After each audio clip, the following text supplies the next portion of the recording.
Hello and welcome to Let's Make a Salad with a ridiculously large knife. I'll be your host, Josh Dadbod. Today we're making a salad with the Kershaw Camp 10. Well, let's get started here. Yes, a very efficient and excellent cutting tool, this Camp 10. This is the factory edge. I just washed it and took all the oil off and got all the china off of it before starting here. As you can see, for a really big knife, it is doing a great job of cutting tomatoes. Tomatoes are my ultimate cutting test because, if something's dull, it's not going to cut through the skin of a tomato, especially a ripe tomato. These are semi-ripe, I'd say they're not quite fully ripe. So the blade thickness on this knife is 0.2 inches, just under 0.2 inches. I believe that's about 3/16 if in America.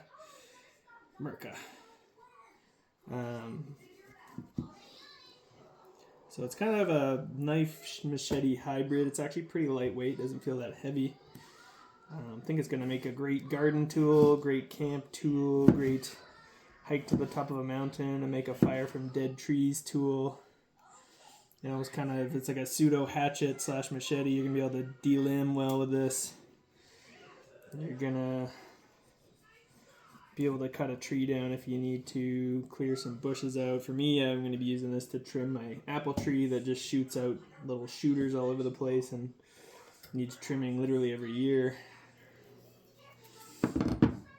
So I'll use that. So I did some research on this knife. I discovered it in the ether of YouTube. I had no idea it existed. And I started looking into kukris, and all of a sudden this popped up. And, they're quite cheap, and they have a really good reputation of being very tough. The steel is it's Chinese steel called 65MN. It's just a high carbon steel. I believe this one says 1077 on it, so whatever that means. So maybe that's what basically 65MN is equivalent to, is 1077. It's a high carbon steel, known to be very tough. People beat the crap out of these and they don't break. People have said it's roughly the same or maybe a little bit less edge retention than a 1095 steel. So we'll find out. But it seems to cut just fine so far. And it's easy to get, up high and use this to chop with. Actually, I could actually see using this to skin something with. For sure, works quite well. Actually, this could be a really good one-tool option, honestly. With a one-tool option, I don't want too thick of a blade stock because then it doesn't slice at all for the most part. And they don't tend to chop into trees that well either when they're thick.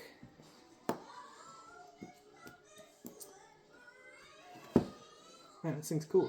I can't wait to start chopping stuff up with this. I'm going to chop some firewood up with this, I think, and do some batoning, see if it breaks. A million people have done a lot of abuse on these knives, and they're very tough, so I highly doubt it will, unless it's a defective one, which I actually, frankly, haven't seen any or heard of any defective ones.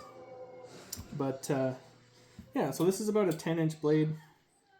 It's got a nice big generous handle. I've got a medium to large size hand. You can see there's room for probably an extra large hand on there. You got two little loops for lanyards to go through, and you got a bit of a guard here, which I don't know, keeps your hand from slipping if you're doing some kind of stabbing work, I guess. It's flat all the way along the top, which is good for batoning. Got a little bit of a wedge right towards the tip, and then it's got a high saber grind, as you can see there. So very cool little knife. Well, big knife. But yeah, does good at kitchen prep stuff. Let's cut up some lettuce.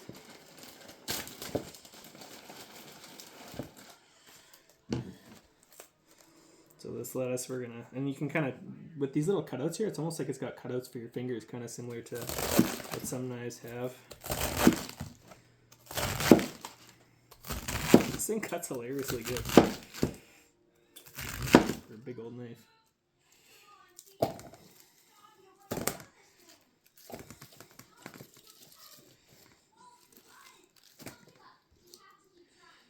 Alright, I bought this thing, you know, I'm Canadian, so it cost me, I think it was on sale, and it's like $80 Canadian for this on Amazon, which is probably like $40 or $50 US, I imagine, these days.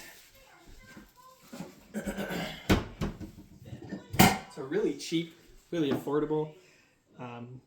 Probably the best bang for your buck knife I've probably ever seen if the reviews are truthful about it. So yeah, that's basically all my cutting I'm going to be doing for this salad for the most part. So yeah, I hope you enjoyed this little short video. One thing I do want to go over before we finish the video is the sheath. It's got some little straps on the back so you could carry it scout style if you wanted to mount it to like a backpack strap, but you probably want it tipped up just because it doesn't actually click into the sheath. It just has this little retention strap here. But it is kind of plastic, reminds me of a cold steel sheath. Maybe a little bit less quality than that, but still pretty good. And I'm just going to wash the knife off and we'll put it in there and I'll show you how the retention works. Just need it nice and dry because just like any high carbon steel, this will rust really easily. So yeah, so goes in there, shakes a little bit in there. So what some people do is they put a heat gun on this and then just clamp it, and then it alters the plastic a bit so it creates some tension so it doesn't rattle like that. So yeah, you put this strap around behind it like this, goes around behind the handle, and then clips on like that, keeps it from coming out.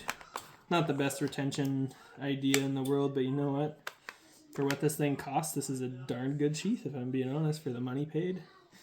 And if you're hanging it on your belt, chances are this knife ain't going to fall out of it unless you're falling upside down or something. So let's see, does this have... Oh yeah, it does have a drainage hole in the bottom, the sheath does right here, if you can see that. So I don't know, that's pretty good quality for money paid. Good job, Kershaw designers and Chinese workers who made this knife. Seems like it's good. No obvious defects. The grind seems pretty even on both sides. Yeah, they did a good job with this. So yeah, Kershaw Camp 10. So far, I'd recommend it. And we're going to put it through some hard testing because this is going to be my kind of rough use knife that I don't really feel bad about beating the crap out of, because if it breaks, I spent $70 on it, so it's not a big deal. Not the end of the world, at least. Okay, well, that's the end of that salad review. I hope you enjoyed it. Have a good day.